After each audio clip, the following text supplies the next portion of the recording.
So legendary filmmaker Martin Scorsese teamed up with Fox Nation for this great docuseries called The Saints. Here's a sneak peek of Sunday's upcoming episode, Saint Sebastian.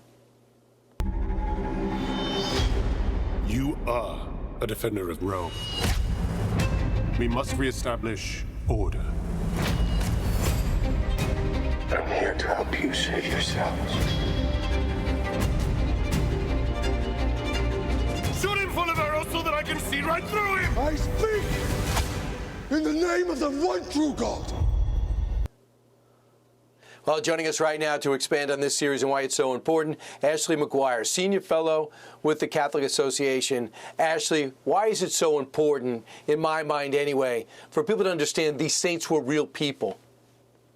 Oh, I think the saints have a timeless appeal. They're extraordinary men and women of virtue, of courage. They lived heroic lives, and I think people are desperate to hear and learn more about their stories. True. I mean, there's no doubt about it. People want to hear more about their stories. For a lot of us, and me, I didn't know anything about them. From John the Baptist, we kind of knew. But do you know really Joan of Arc? The message you get from them is pretty strong. And were you surprised that Martin Scorsese jumped into it like this? A little bit. I have to say I was pleasantly surprised. I mean, Catholics are used to being mocked these days. That's become sort of the status quo, and Hollywood is no exception to that.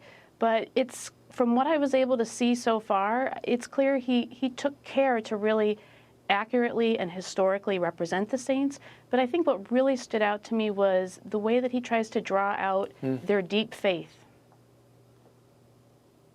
I understand that one of the features is on Maximilian Kolbe, who you named your son after. That's how much he means to you and how special he was in life.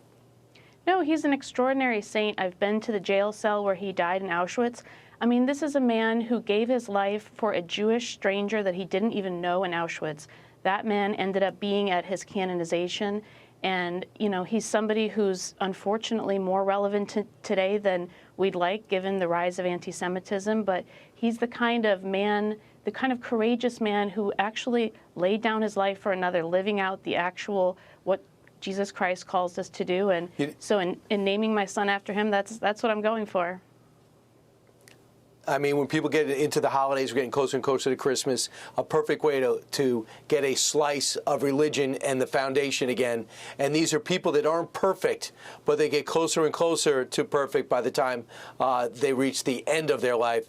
Ashley, thanks so much for joining us tonight. And please check out the series on Fox Nation and do it. We have a brand new one, John the Baptist, out this week. Hey, Sean Hannity here. Hey, click here to subscribe to Fox News YouTube page and catch our hottest interviews and most compelling analysis. You will not get it anywhere else.